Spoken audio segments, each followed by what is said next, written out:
ஓம் ஸ்ரீ தாரா நேயர்களுக்கு வணக்கம். இன்னைக்கு நம்ம என்ன பார்க்க போறோம் பார்த்தீங்கன்னா, கோமதி சக்கரம். இந்த கோமதி சக்கரத்த பார்த்தீங்கன்னாலே, அது ஒரு சுழி மாதிரி இருக்கும் இல்லையா? கோமதி சக்கரம் எங்க நெறைய கிடைக்கும்னு பார்த்தீங்கன்னா, கோமதி நதிக்கரையில், கோமதி நதியில அப்படி கிடைக்கக்கூடிய விஷயங்கிறதுனால இது கோமதி சக்கரம்னு சொல்றோம். இது எப்படி பார்க்குறாங்கன்னா, மகாலட்சுமியின் அம்சமாவே பார்க்குறாங்க.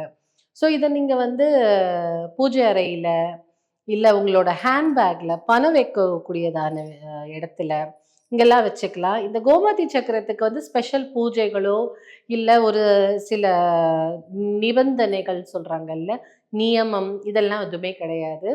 இது கேஷுவலா நம்ம கையில வச்சுக்கலாம்.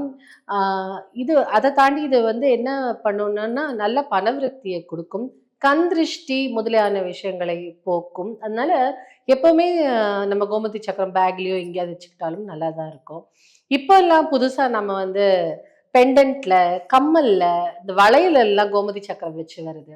அந்த மாரி போட்டுக்கிட்டா கூட கண் திருஷ்டியிலருந்து தப்பிச்சுக்கலாம். நீங்க ஏதாவது ஒரு ஃபங்ஷனுக்கு போறீங்க அப்டின்னா, நெறைய கண் திருஷ்டி இருக்கு அப்டின்னு சொல்லும்போது, நீங்க கோமதி சக்கரம் கொண்ட மோதிரம் கூட இருக்கு. ஸோ மோதிரம் கூட வாங்கி போட்டுக்கலாம். அட்ஜஸ்டபிள் டைப்ல வரும். அத வந்து நீங்க போட்டுக்கலாம். ஒரு கண் திருஷ்டிலருந்து தப்பிச்சுக்கலாம். ஒரு ஃபங்ஷன் போறீங்க அப்டின்னா கூட. அதே மாரி நம்ம ஏதாவது ஒரு விஷயத்துக்கு போகணும்னா, நல்ல வைப்ரேஷன்ஸ் குடுக்கறதுனால அந்த விஷயம் சக்சஸ்ஃபுல்லா இருக்கும். ஸோ இந்த கோமதி சக்கரத்துக்கு வந்து பூஜை புனஸ்காரம் அப்படிலாம் ஒண்ணும் தேவை கிடையாது. நீங்க இந்த பணம் வைக்கிற இடத்துல சில திரவியங்கள் எல்லாம் சொல்றோம்ல, இந்த ஏலக்காய், பச்சை கற்பூரம் அதோட இந்த கோமதி சக்கரமும் வைக்கலாம். ஸோ அந்த பணம் வைக்கிற இடத்துலயும் வைக்கலாம். அ இப்ப நீங்க பூஜை அறையில வச்சு அதுக்கு ஒரு பூஜை மாதிரி பண்றீங்க அப்படின்னா, அந்த பூஜை காலங்கள்ல வந்து நீங்க தொறந்து வச்சுட்டு, அதுக்கு ஒரு தீப தூபம் அப்படி பண்ணலாம். அப்படி நீங்க பூஜை அறையில வச்சீங்க, அத வந்து ஒரு அ அதுக்குன்னு ஒரு பூஜைய ஒண்ணு சங்கு பூஜை மாதிரி பண்றம்போது, அதையும் சேர்த்து பண்றீங்க அப்படின்னா, அப்பன்னா மட்டும் தான் சுத்தபத்தமா இருக்கணுமே தவிர, பட் நீங்க கையில வச்சிருக்கிற கோமதி சக்கரத்துக்கோ, இல்ல உங்களோட பர்ஸ்ல இருக்கிற கோமதி சக்கரத்துக்கோ இதெல்லாம் தேவை கிடையாது.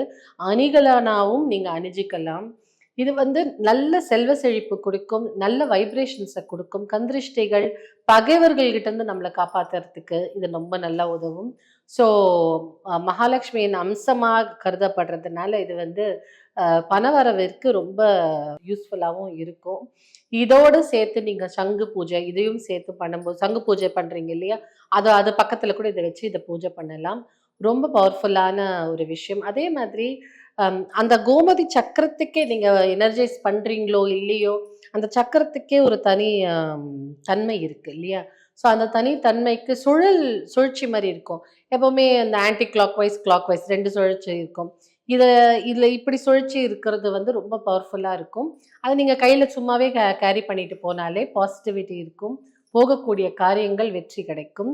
இது யூஸ் பண்ணி பாருங்க. சும்மா பேக்ல போட்டு வச்சு பாருங்க. உங்க படிக்கிற புக்ஸ்ல ஸ்கூல் பேக்ல கூட போட்டுட்டு எடுத்துட்டு போலாம். பசங்களுக்கும் அது ரொம்ப சேஃப்டியாவும் இருக்கும். அது ஒரு விதமான பாதுகாப்பை குடுக்கும். ஸோ இது ட்ரை பண்ணி பார்த்துட்டு எப்படி இருக்குன்னு எங்களுக்கு சொல்லுங்க.